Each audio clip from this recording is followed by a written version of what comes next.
बिस्मिल्लाहिर्रहमानिर्रहीम। नाज़रीन, मैं हूं जावेद बलोच और उम्मीद है आप लोग खैरियत से होंगे।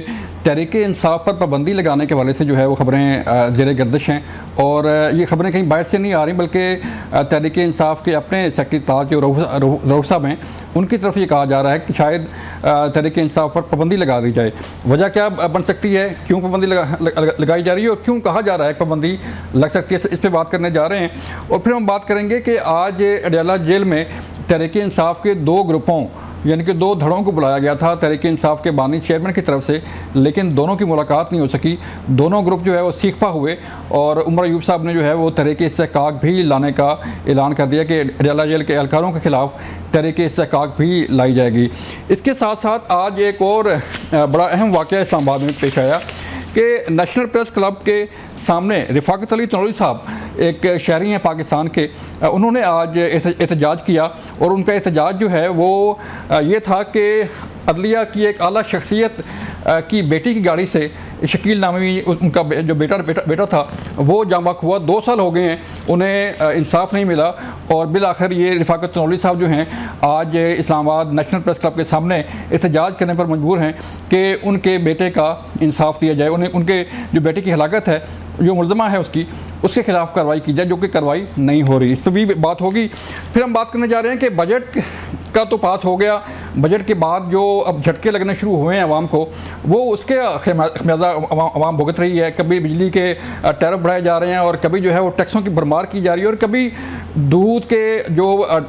दूध का पैकेट है उसकी कीमत इतनी बढ़ गई है कि एक आम शहरी जो है उसे ख़रीद नहीं पाएगा। इस पर बात होगी। हमारे साथ आज मौजूद होंगे कदमंदो खेत साहब, पीपल पार्टी से तल्लुक़ उनका।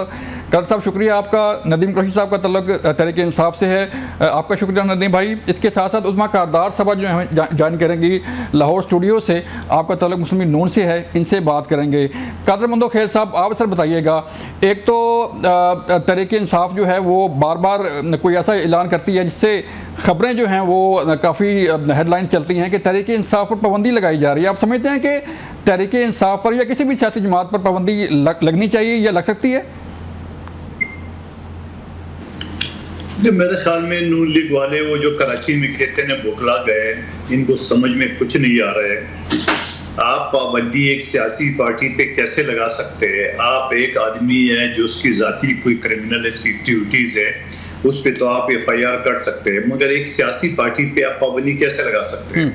और फिर आपने सिंबल से लेके भी आपने क्या बिगाड़ा? वो तो आज़ाद के तौर पे भी उनको जिन लोगों ने वोट देना था वो दे दिया। तो मैं समझ रहा हूँ ये एक मकाना फैसला है और जहाँ 9 मई के जो केसेस है, जहाँ उनको एक पूरा रियासत को इन्होंने हिला के रख दिया है, वो केसेस तो आपसे चलाए जाने, आपके सरकारी वकील सारे बिक गए, आपके प्रोसिक्यूशन में सारे आपके पुलिस वाले बिक गए, वहाँ से तो वो बरी हो रहे हैं। तो आप मुझे बताओ, आप पाबंदी लगा के क्या करेंगे? तो किसी नाम से भी आ सकते हैं। माजी में भी आपने सियासी पार्टी के ऊपर आपने नेप के ऊपर आपने पाबंदी लगा ली, वो है MP की शक्ल में मौजूद है। आपने पीपल्स पार्टी को भी थ्रेट करे थे पाबंदी लगाने का, रिजल्ट क्या था? ट्रिपल पी के बजाय डबल पी भी बन गया। तो मैं समझ रहा हूँ कि ये एक हमकाना फैसला है। मैं नहीं समझता हूँ कि पीपल्स पार्टी हिमायत करेगी। जी जी, नदीम साहब आप फरमाइएगा कि क्या कुछ ऐसे हालात हैं कि तहरीक-ए-इंसाफ पर पाबंदी लग सकती है जैसे कि रऊफ़ साहब कह रहे हैं? अब बिस्मिल्लाहिर्रहमानिर्रहीम, देखिए मैं गुजारिश ये करूँ, पाकिस्तान एक कानून, आइन और दस्तूर के मुताबिक चलने वाला मुल्क है। पाकिस्तान के दस्तूर में हर चीज बड़ी वाज़ेह है, लेकिन यहाँ सबसे बड़ा इशू ये है कि दस्तूर की बजाय मुल्क को लाठी से चलाने की कोशिश की जा रही है। लाठी आज के हुक्मरानों के हाथ में है। एक नया प्रोजेक्ट लॉन्च हुआ है पाकिस्तान में, मरियम नवाज की सूरत में। अब उनकी मौजूदगी में उनके दौरान खिताब ना आप एहतजाज कर सकते हैं, क्योंकि वो नौज़बिल्ला अजान से भी मुतबर्री कोई बात कर रही होती है।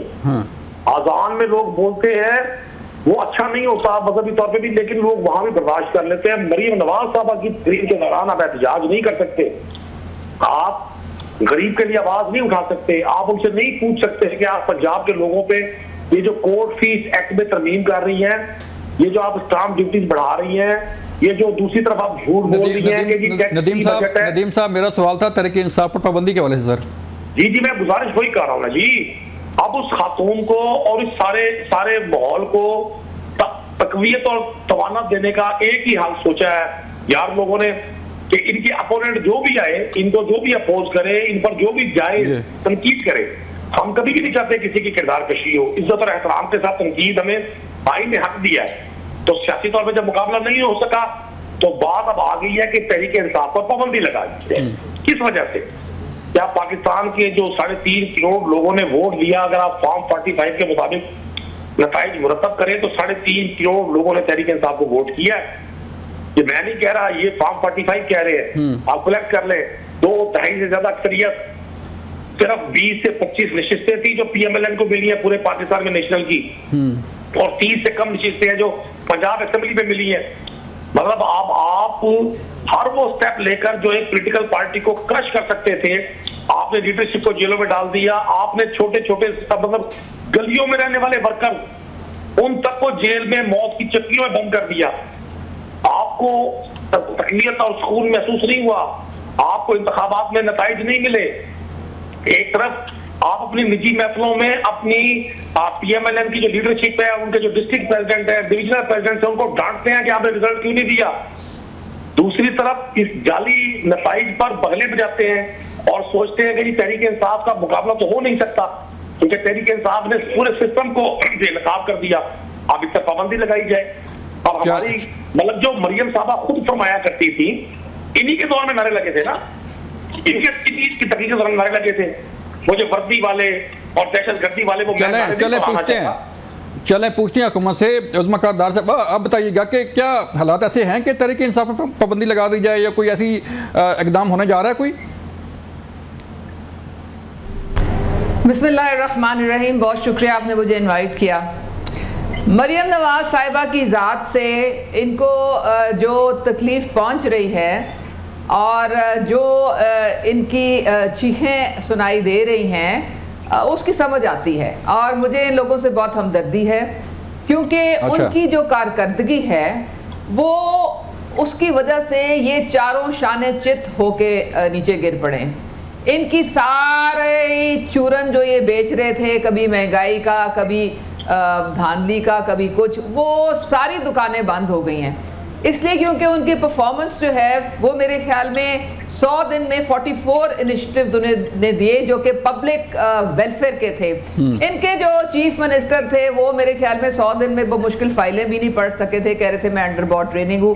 तो इनकी आवाजारी, इनका रोना पीटना, इनका 45-47 की कहानियां कौम भी अब बहुत तंग पड़ चुकी है।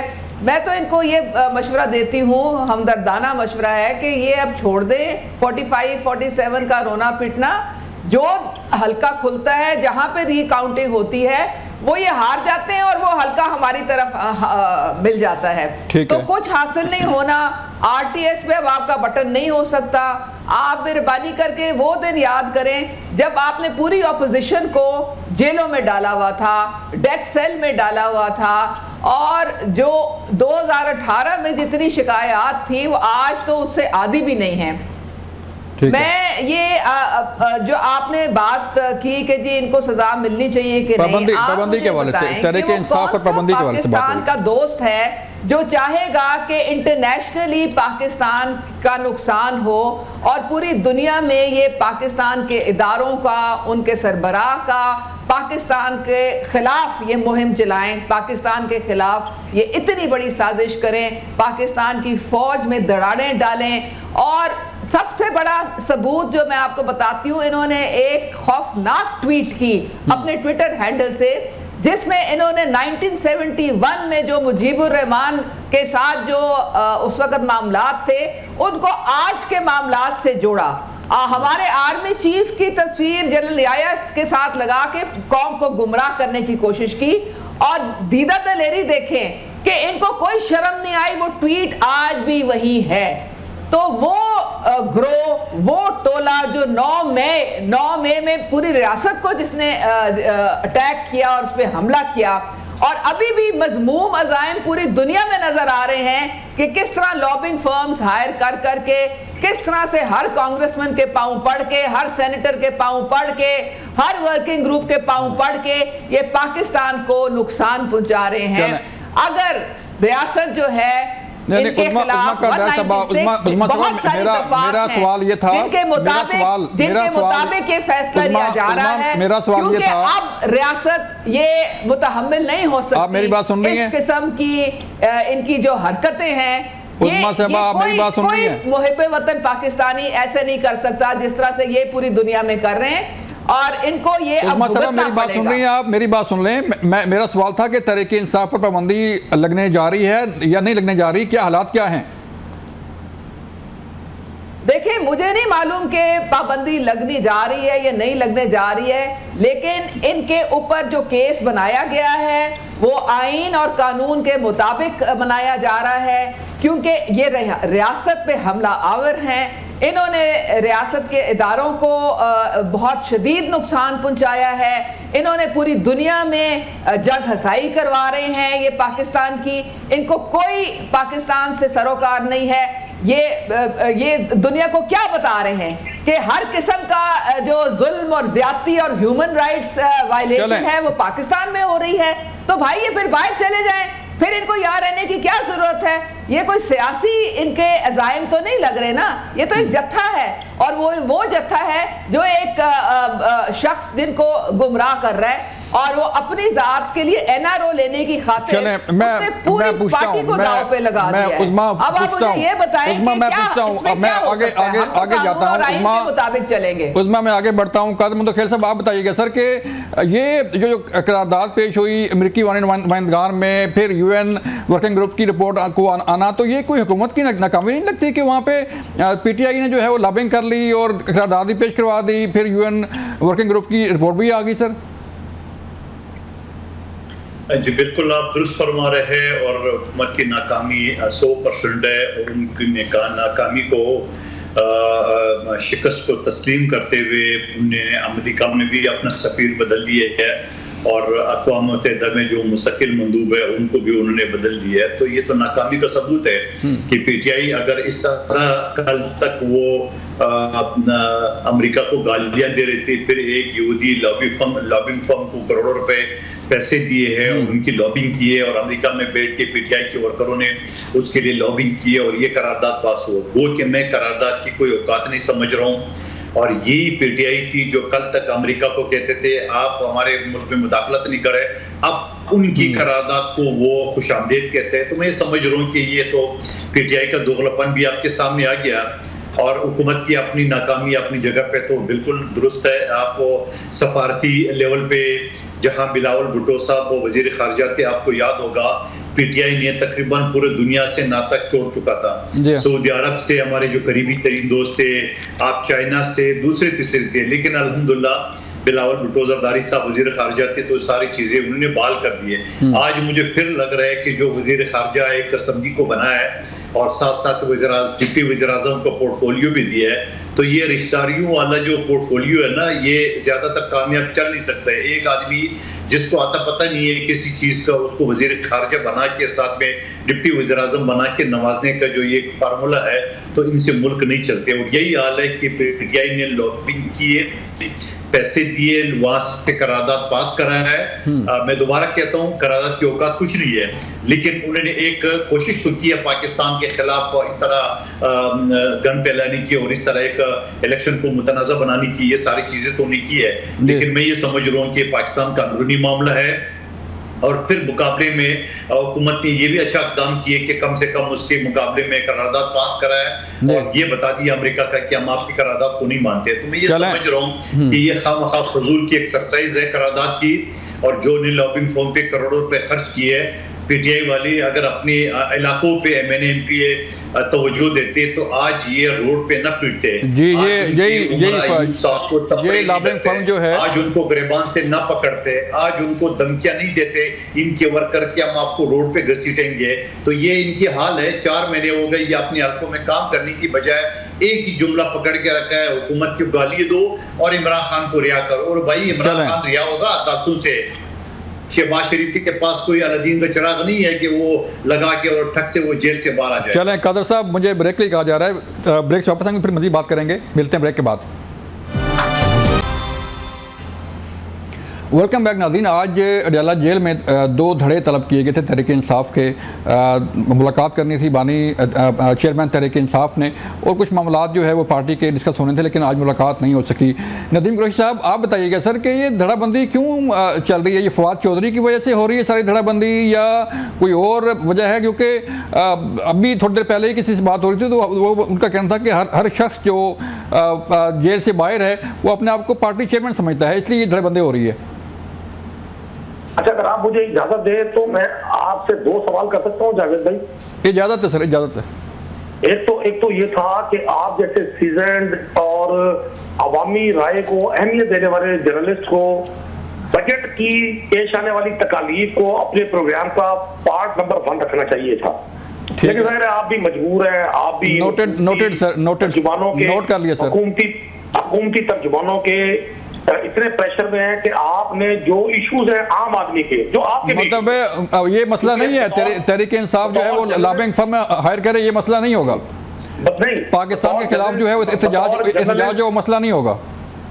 बतौर जर्नलिस्ट आपका कैरियर भी मेरे उस मालूमात के मुताबिक बड़ा साफ सुथरा और शानदार है। आप उस तरह के जर्नलिस्ट हैं नहीं, आप बड़े शानदार और अच्छे इंसान हैं, लेकिन मेहरबानी आपकी है कि आप आम आदमी की परेशानी को अपनी तरजीह नंबर 1 क्यों करार नहीं देते। अब आपकी बात का जवाब देखिए, मैं गुजारिश करूं, पाकिस्तान तहरीक इंसाफ की लीडरशिप जेल में है, इमरान खान साहब, शाह महमूद कुरैशी साहब और टॉप लीडरशिप, और जो कुछ तहरीक इंसाफ के साथ पिछले 2-2.5 साल में हुआ उसकी माजी में मिसाल नहीं मिलती। तो ऐसे मौके पर बहुत सारी कंफ्यूजन, बहुत सारे गैप्स, बहुत सारे लैप्सेस हो जाते हैं। मैं गुजारिश करता हूं 2-3 लोगों के अलावा किसी नौयत की कोई धड़ेबंदी नहीं है।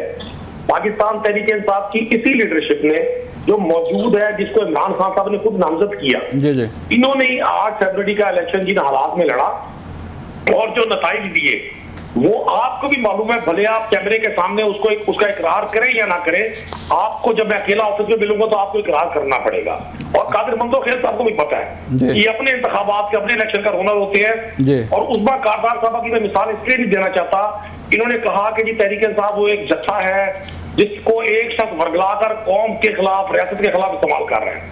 सिर्फ 1 साल पहले वो तो आपका हिस्सा थी ना, वो तो आपको जानती हैं जाती थी, और इनके हाथों से बजाए गए 8-10 डेस्क है जो टूट गए थे पंजाब असेंबली में। ये इतना शोर करती थी, अपने हाथों को इतनी तकलीफ देती थी इमरान खान की तारीफ में, तौसीफ में, डेस्क बजाने में। यकीन करें इन्होंने पठाने खान उस्मा सुन रही है आपको, इन्होंने बड़े मतलब ये लाहौर का पावा असगरला तो बिल्कुल जब तक हम समझते थे कि वो पाकिस्तान के साथ कोई नया पाकिस्तान बनाने जा रहे, हम उनके साथ थे, लेकिन हमने देखा कि सुबह दोपहर शाम वो ऐसे यू टर्न लेते थे और फिर ऐसे उन्होंने अपने दिए हुए मैनिफेस्टो से आंखें फेरी कि वो किसी चीज को कंट्रोल ही नहीं कर पाए। करप्शन जो है उनके जमाने में अरूज पे चली गई। सुने तो सही ना, अब इन हालात में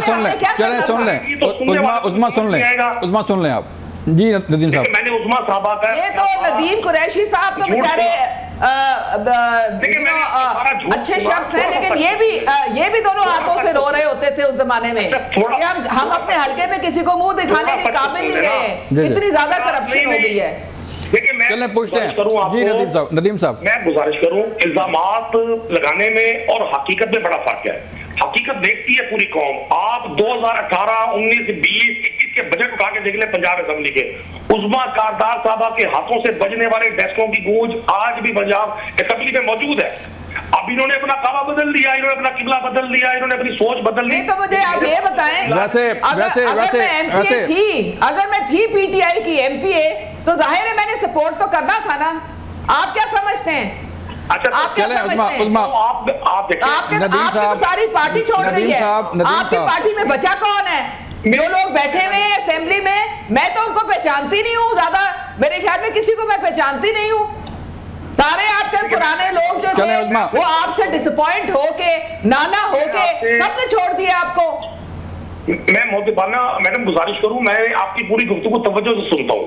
आप भी सुने, कोई मसला नहीं है, सच यकीनन तकलीफ देता है इंसान। सर आगे बढ़े नदीम भाई, आगे बढ़े। नदीम साहब, आप मेरी जात पे लेक्चर ना दें, आप किसी इशू पे बात कर लें तो ज्यादा बेहतर होगा। मेरी जात को छोड़ दें प्लीज। बात की है आपके सामने, पंजाब के जमींदार का खून हो गया, गंदम की खरीदारी करने वाला कोई नहीं था, पंजाब का काश्तकार आज अगली फसल काश्त करने से बैठा हुआ है, आपकी वहां आवाज नहीं निकली।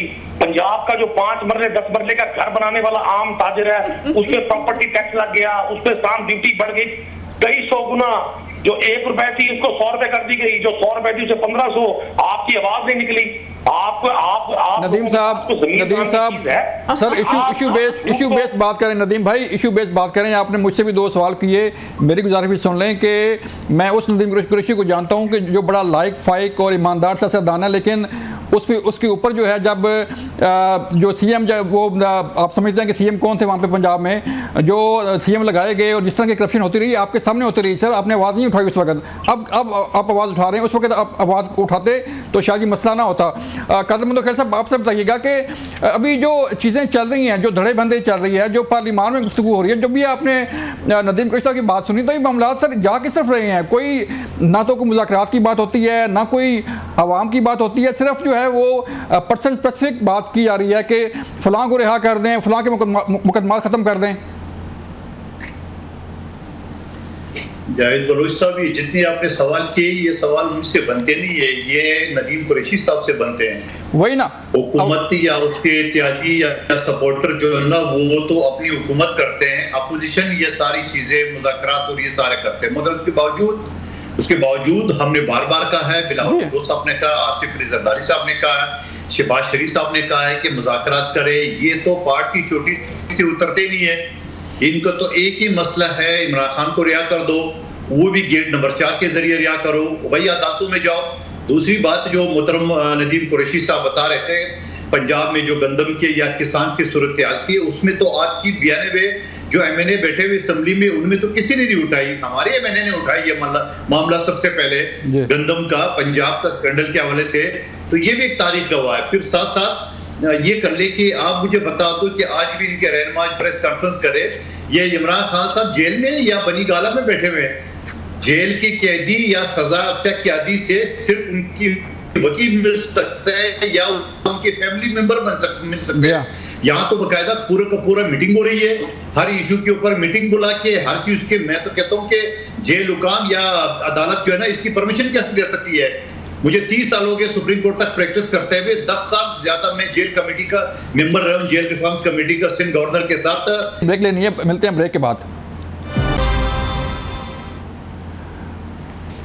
वेलकम बैक नाज़रीन। हम बात कर रहे थे कि तहरीक इंसाफ हो, नून लीग हो, पीपल पार्टी हो, आखिर ये सियासत जा किस तरफ रही है? अवाम जो है महंगाई से पिस रही है, रोज़ाना कोई ना कोई टैक्सेस की भरमार, महंगाई की सूरत हाल, तो अवाम आखिर जाए किस तरफ? उस्मा कारदार साहब आपका तल्लुक हुकूमत से है, मुझे बताइएगा कि ये टैक्सेस की भरमार जो है इतनी हो गई है, IMF आप खुद तस्लीम करते हैं कि ये बजट IMF के कहने पर ही बनाया गया था और सारा कुछ हुआ था, लेकिन कोई रिलीफ नाम की कोई चीज़ है इस हुकूमत के पास अवाम के लिए? देखें, मेरे ख्याल में आपको थोड़ी बहुत जो है ना हुकूमत की एफर्ट्स को सराहना भी चाहिए। 4 दफ़ा हुकूमत ने पेट्रोल की कीमत कम की, 35 से 40 रुपए का रिलीफ मिला, आप लोग उसको तो सराह लें। आपकी इन्फ्लेशन 38% से 11% पे आ गई, कम से कम उसको ही अप्रिशिएट कर लें। अगर कौन सी सियासी पार्टी है जो कि अवाम पे बर्डन डाल के तो अपना वोट बैंक जो है वो खराब करना चाहती है? कोई सियासी पार्टी ऐसा नहीं चाहती है। आपको पता है कि हमारी क्या मजबूरी है? सबसे पहले जो IMF ने शर्त कड़ी जो रखी थी कि सारी सब्सिडी जो है वो बिजली और गैस से खत्म करें, आप जिस कीमत पे बिजली गैस बना रहे हैं उस कीमत पे आप दें। फिर भी हम लोगों ने जो हमारा पंजाब में अभी जो हमारा बजट है, हम 100 यूनिट वालों को सोलर पैनल इस साल दे रहे हैं, फिर अगले साल 200 यूनिट वालों को सोलर पैनल दे रहे हैं, फिर उससे अगले साल 300 यूनिट वालों को, जितनी हमारी चादर है उतने ही हमने पाँव फैलाने हैं ना। हमने देखा जब ये 500 अरब की बिजली जब चोरी हो रही है तो केपी में 150-200 अरब की जो बिजली है उसका खमियाजा पंजाब के लोगों को भरना पड़ता है। और केपी की हुकूमत को तो आपने देख लिया, वो सीएम साहब डंडा लेके, गंडासा लेके तो ग्रिड स्टेशन पे उन्होंने जाके अटैक कर दिया जब हमने कहा कि जी इसको रोकना है, बिजली चोरी खत्म करनी है। तो ये मामला जो है, हमने पीटीआई की हुकूमत में गंदम माफिया, चीनी माफिया, फर्टिलाइजर माफिया, दवाई माफिया, कौन सा माफिया हमने नहीं देखा। अब आप देखें पंजाब में 829 बिलियन का तरक्याती बजट जो है वो उसका कैश कवर भी है पीछे। 400 अरब तो किसान पैकेज है। अब जो केयर टेकर ने जो एक्सपोर्ट की थी वो हम तो उसको भुगत रहे हैं। 400 अरब का जो किसान पैकेज है उसमें आप यकीन करें किसान कार्ड में उसको रियायती बीज, फर्टिलाइजर, 7,000 सोलर पैनल्स पे, ट्यूबवेल्स, बहुत सारी उनको जो है मुराद मिलेंगी। और फिर देखें जो ये सीएम साहिबा जब बजट स्पीच कर रही थी, मुझे तो बहुत अफसोस हुआ था। वो क्या बात कर रही थी? अगर वो बात कर रही थी किसानों की या यूथ की या वो बच्चों की, तो ये इनके हल्के के भी तो बच्चे और यूथ और किसान थे ना। तो अगर इनको चाहिए था कि जरा सुन लेते बैठ के, ताकि उनका फायदा तो पंजाब के लोगों का हो रहा था। इन्होंने हक तलफी की पूरे पंजाब के लोगों की, इतना गुल गपाड़ा, इतना गाली गलोच, इतना इन्होंने वहां पे हुल्लड़बाजी की कि मैं आपको बता नहीं सकती हूँ। इनको कोई इंटरेस्ट नहीं है लोगों के क्या मसाइल हैं, पब्लिक वेलफेयर के लिए क्या करना है। बस इनका ये काम है, एनआरओ चाहिए, एनआरओ हमें दे दें। चलें मैं आगे बढ़ता हूँ। आपका पॉइंट आ गया, आपका पॉइंट आ गया। इन्होंने डेथ सेल में रखा हुआ था, उनको अल्लाह ताला ने, आपका पॉइंट आ गया। नदीम साहब आप बताइएगा सर। नदीम साहब भी जाएं इनके बानी और अपने अदालतों में अपने आप को बरी करवा लें। चलें आगे बढ़ते हैं। नदीम साहब आप बताइएगा कि अगर हम मरियम नवाज साहबा के 100 दिन देखें और फिर हम अगर जायजा लें 100 दिन केपी के, थोड़ा सा बताएंगे। केपी में आपकी गवर्नमेंट है और 100 दिन वफाक ने भी अपनी पेश किए, पंजाब ने भी पेश किए, और सीएम केपी के क्या कर रहे हैं सर? देखिए, मैं तो अभी उस्मान कांतार साहब ने मिसाल दी कि जी बिजली चोरी हो रही है केपी में, मैं उसकी बात का जवाब जरूर दूंगा। मैं इससे गुजारिश करूंगा, और आप इस बात के गवाह हैं, सब लोग गवाह हैं, केपी में 1 साल से ज्यादा एक गैर आईनी केयर टेकर गवर्नमेंट बैठी रही। उससे पहले क्या था? मर्जी के थे। उससे पहले क्या था सर? मर्जी के थे जी। उससे पहले क्या था? उससे पहले की बात नहीं कर रहा, आप जो गुजरा साल है उसकी तो बात कर रहे ना। चलें आप जो 100 ईयर पीछे जाएंगे, जो आज का दौर है उसकी तो बात कर लेना, हुजूर वाला। चलें करें सर। देखें ना जावेद भाई, रेस्क्यू कैसे करते हैं इन दोस्तों का आप? साल से यही हो रहा है, 20-20 मिनट नहीं बोलते। चलें सर, आप बोल फौरन रेस्क्यू करने आ जाते हैं। आप मुझसे सवाल कर रहे हैं। गवर्नमेंट ने, आपकी केयर टेकर गवर्नमेंट ने वो बिजली, जो अरबों रुपए की बिजली चोरी बकौल आपके हो रही थी, उसको क्यों नहीं रोका? बड़ी साफ सुथरी केयर टेकर गवर्नमेंट थी, बड़े नेक लोग थे, बड़े पारसा गवर्नर थे, आपने बड़ी चाहत से लगाया, उनको गैर कानूनी एक्सटेंशन दी उस हुकूमत को, उन्होंने क्यों नहीं किया सब कुछ? ये दूसरी बात, मरियम नवाज साहब के 100 दिन सिवाय सोशल मीडिया पे जाती प्रोजेक्शन करने के, वो कहते हैं ना जावेद भाई, कहते हैं जिस दौर में लुट जाए मजदूरों की कमाई, उस दौर के सुल्तान से कोई भूल हुई है। अगर आम आदमी की जिंदगी में बेहतरी नहीं है तो ये गुफ्तन निशिस्तन है, ये सारी गुफ्तगू लोगों को मुतासिर करने के लिए है। अगर लोग अपने बच्चों समेत खुदकुशियां कर रहे हैं, हुकूमत आपकी तरफ जिम्मेदार है। मैं पंजाब की बात करूंगा, मैं खुद पंजाब असेंबली में मौजूद हूँ, उस्मा साहब भी मौजूद है, जाती तौर पे मैं इनकी बड़ी इज्जत एहतराम करता हूँ, लेकिन मुझे इन जैसे पढ़े लिखे लोगों को मैं जरा सही वाली ऐनक लगवाए ना, जिसका नंबर सही हो, ताकि आपको सही पता चले क्या हालात है। बेहतरीन हालात जा रहे हैं पंजाब में। वैसे नदीम भाई, एक नदीम साहब, एक वज़ीर आला उस्मान बुज़दार भी थे, आपको याद होगा।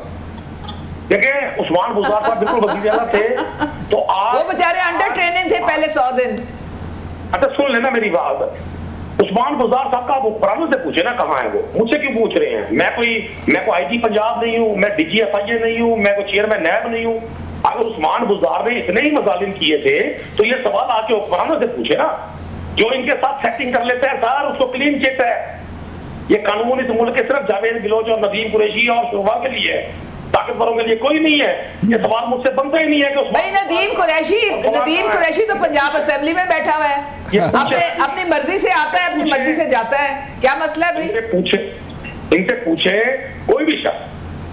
देखिए मैं उस्मान बुज़दार साहब का स्पोक्समैन नहीं हूँ, उन्होंने जो कुछ किया पंजाब के लोग। आपने सर बड़े, मैंने देखा सर आपने बड़े डस्ट बजाए थे, आपने बड़े डस्ट बजाए थे उस्मान बुज़दार के। जी बिल्कुल बिल्कुल।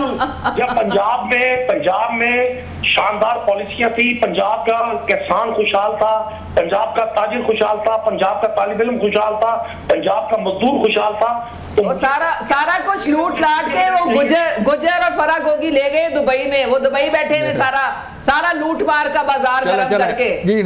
वो डिफेक्टो चीफ मिनिस्टर तो फरा गोगी थी। अब ये नदीम कुरैशी तो नहीं मानेंगे इस वक्त।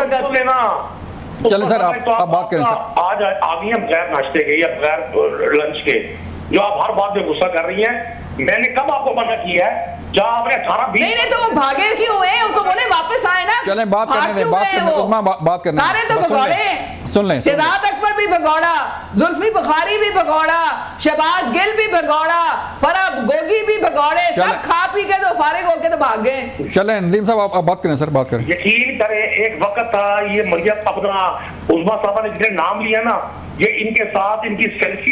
फिर आप मेरी जात पे आ जाएं। अबे कोई बात करे ना, मुझे जवाब दें कि किधर है फराग होगी, किधर भाग गई? सारी दुनिया जहान की करप्शन करके दुनिया जहान का टैक्स पेयर का पैसा लेके कहाँ चली गई? जरा हमें बताएं ना। अच्छा एक बात बताए ना उस्मा साहब, आपने पाकिस्तान बनाया, आपके साथ में बात नहीं हो सकती।